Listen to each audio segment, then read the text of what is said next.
fayyaadha.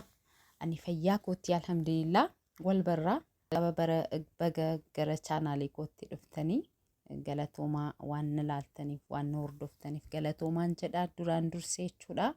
Of barsiisuudhaaf Jamiilaa Nagaashin jedhama barsiistuu saayinsiitii herreegas sin barsiisuu fedhii keessan taanaan sin barsiisuu nan danda'a. Egaa yeroodhaaf saayinsii kutaa 5ffaa boqonnaa 1ffaarraa kaasnee amma boqonnaa 5tti kan jiru ni ilaalla. Saayinsiin kutaa 5ffaa akkuma beekamu boqonnaalee 5 of keessaa qaba. Boqonnaalee 5 kun qabiyyeelee garaagaraa baay'ee of keessaa qabu jechuudha. Boqonnaa 1ffaarraa kaasnee yoo ilaallu boqonnaan 1ffaa argama Itoophiyaa kan agarsiisudha. Lammaffaan saayinsii fataasisuudha. Boqonnaan 3 qabeenya uumamaa Itoophiyaati. Boqonnaan 4 immoo naannoo hawaasummaa Itoophiyaa akkasumas boqonnaan 5 dhimmoota xiyyeeffannoo addaa barbaadan kan jedhudha. Egaa amma boqonnaa 1ffaarraa kaasnee wajjiniin kan laallu ta'a. Boqonnaa 1ffaagaa bu'aawwan barachuu boqonnichaa jalqaba siniifan ibsa argama birqabaa fi argama Itoophiyaa ni ibsiteedha. Xumura boqonnaa kanatti wanta isin irraa qabachuu qabdan yookaan bu'aalee barachuun keessan kan ittiin agarsiifamudha jechuudha. Lammaffaa irratti argama birqabaatiin Itoophiyaan kaartaa irratti ni agarsiifteedha. Argama dhugaa kan astiroonoomii Itoophiyaa adda ni baasta.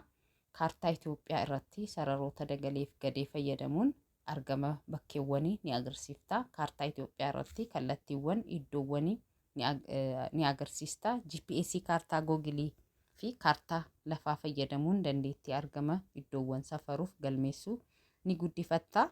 Kaartaa salphaa qopheessuun argama birqaba Itoophiyaa ni agarsiifta. Biyyoota ollaa Itoophiyaa ta'an maqaadhaan adda ni baasta. Egaa barattoota kun baay'ee salphaa kan ta'edha. Bu'aalee barachuun keessan boqonnaa 1ffaa wattan xumurtan kan irraa argachuu qabdan kan irraa hubachuu qabdanidha. Egaa jalqabarra seensarraa yeroo kaanu barnoota kutaalee darban keessatti aanaa irraa kaasuun hanga naannootti barattanii jirtudha. Boqonnaa kana keessatti immoo waa'ee argama Itoophiyaa biyyoota Itoophiyaa daangessan ni barattu. Walumaa galatti inni guddaan egaa Itoophiyaan biyyoota olloota eenyufaa of keessaa qabdii fi eessatti argamti kaartaa irratti eessatti argamti kan jedhudha. Qabiyyeen sirriitti kan isin qabachuu qabdan jechuudha. Egaa boqonnaa tokkorraa yeroo kaanu argama Itoophiyaa kaartaa irratti jalqaba argamni maali? Argamni maali kan jedhu deebisuu qabdu.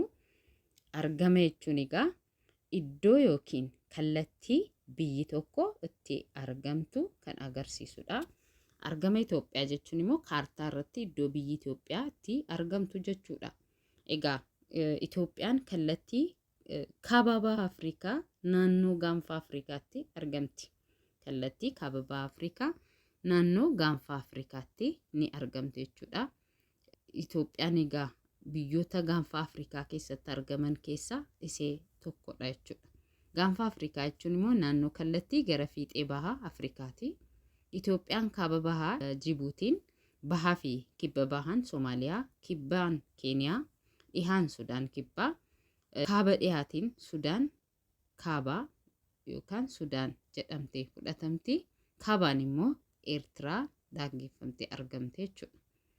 Argama Itoophiyaa biyyoota si daangessan waliin kaartaa irratti asirratti agarsiifameera. Kaartaa kana kaasuudhaan kaabaan Eertiraatti argamti, kibbaan Keeniyaa akkasumas bahaa fi kibba bahaatiin Soomaaliyaa, kaaba bahaatiin Jibuutii, kaabaan Eertiraa inni irraa, kaaba dhihaatiin Sudaan, dhihaan immoo Sudaan kibbaa, kibbaan Keeniyaatu daangessitee argamti. Si kana fakkii kaartaa kana kaasuudhaan bareechitanii irraa hubachuu ni dandeessu jechuudha. Egaa gocha tokko tuqaa tokko maal jedhaa? Tokkoffaa bakka argama Itoophiyaa kaartaa irratti agarsiisedha. Kaartaa kana kaasuudhaan kaartaa Afrikaa kaasuudhaan kaartaa Afrikaa sana keessatti argamni Itoophiyaa kaartaadhaan ammas achi keessatti akka argamtu agarsiisuudha ijoollee. Kana yeroo deebistanii raawwattan immoo lammaffaan biyyoota ollaa kanneen Itoophiyaa daangessan kaartaa irratti agarsiisidha. Kuma ammansiin jedhetti kibbaan Keeniyaa agarsiisudha.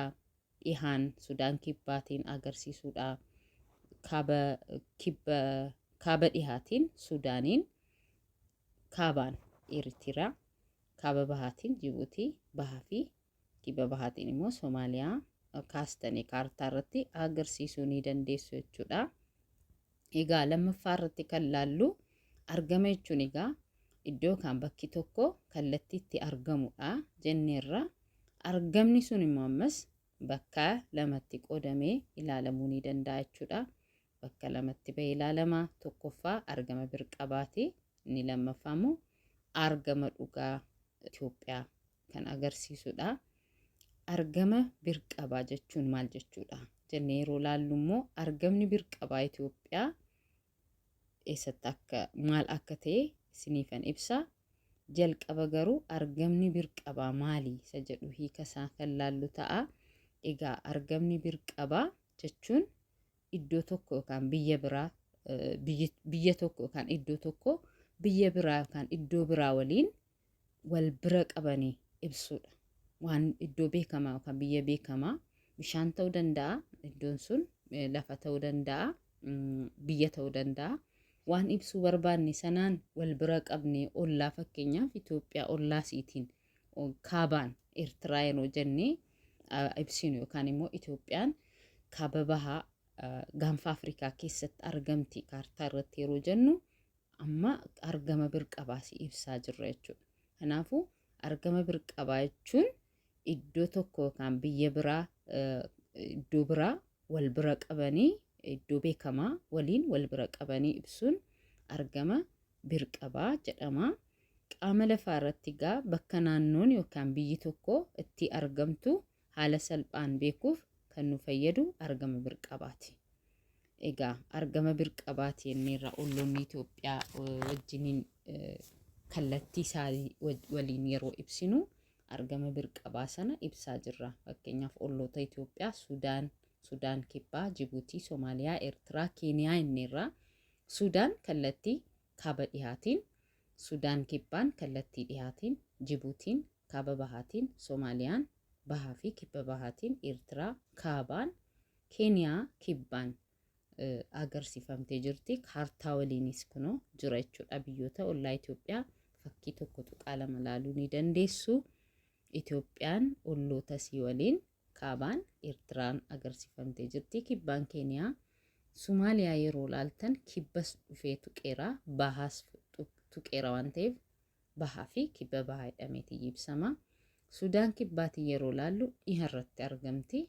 Sudaanis kan yeroo laallu garuu kaabas dabalattee qabdee waan ta'eef dhihaa fi kibba kaaba dhihaatiin Sudaan jennee ibsuu ni dandeenya jechuudha.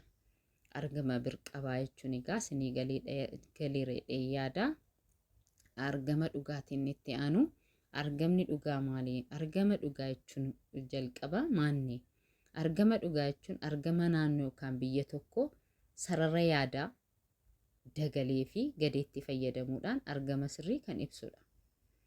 Egaa argamni dhugaa Itoophiyaa dagaleedhaan kibba Itoophiyaa naannoo dagaleedhaan kibba Itoophiyaa naannoo Oromiyaa fiixee Moyyaalee irraa kaasee hanga kaaba Itoophiyaa naannoo Baadimmeetti kan dheeratu yoo ta'u, gadeedhaan immoo dhiha Itoophiyaa naannoo Gaambeellaa fiixee Akkoboorraa hanga bahaa Itoophiyaa naannoo Soomaaliyaa fiixee Ogaadeenitti dheeratee kan argamudha jechuudha. Haaluma kanaan egaa Itoophiyaan mudhii lafaarraa sarara dagalee digirii 3 hamma digirii 15 kaabatti.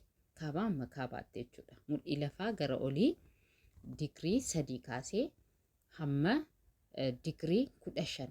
Egaa sarara dagalee dalga sararamee jiru irratti jechuudha. 3 daka hamma oli kaaba lachuu kaabaa amma digirii 15tti. Sarara gadeetii yeroo laallu immoo bahaa amma bahaatti. Yaa Afrikaa Itoophiyaa dhumti bahaa keessa jirti waan ta'eef biyyoota baha Afrikaa jedhaman keessatti ramadamti waan ta'eef bahaa amma bahaatti kan ibsamu ammas inni sun immoo mudhii lafaatii olii kaabumatti ibsame jechuudha. Kanaafuu sarara gadee yeroo laallu kaartaa irratti digirii 33 kaasee amma digirii 48 bahaatti. Jalqaba sarara dagalee digirii 3 kaasee amma digirii 15tti jedheera. Sarara dalga sararamu jechuudha. Sarara gadeetiin sararamu immoo bahamma bahaatti digirii 33 amma 48tti argamte jechuudha. Argama dhugaa Itoophiyaa haala kanaan ibsuudha. Sararri kun sarara yaadaati malee lafarratti sararamee kan argamu miti, sarara yaadaati jechuudha. Itti aansuudhaan Gilgaalatu jira. Gilgaala tokko tuqaa lama garaagarummaa argama birqabaaf argama dhugaa Itoophiyaa ibsii jedha. Barattoota gaaffii kana deebisuu danda'u qabdu.